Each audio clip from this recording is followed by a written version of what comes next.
ቤተ ክርስቲያን የምታመጣው ባይኖረ የምትመጣበት እግር ግን አለ። ሰብአ ሰገል ክርስቶስን ለማየት 2 ዓመት ተጉዘዋል። አንተ ግን 2 ሰዓት ለማትጓዝበት ርቀት ከቤተ ክርስቲያን ዘግይተህ ትቀራለህ ይላሉ ሰለስቱ ምዕት በፍትሐ ነገሥታቸው። ቅዱስ ዮሐንስ አፈወርቅም ይናገራል። እግርን ተጠቅሞ መዳን ነው። ኑ ተከተሉኝ።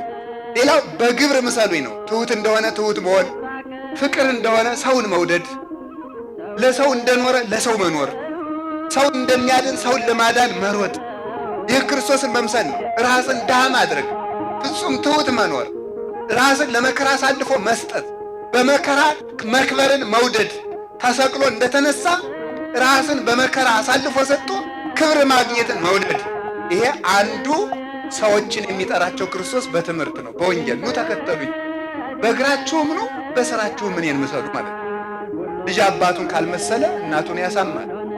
ክርስቲያን አባታቸው ክርስቶስን ካልመሰሉ ቤተ ክርስቲያንን ያሰድቧታል፣ ያሳማታል።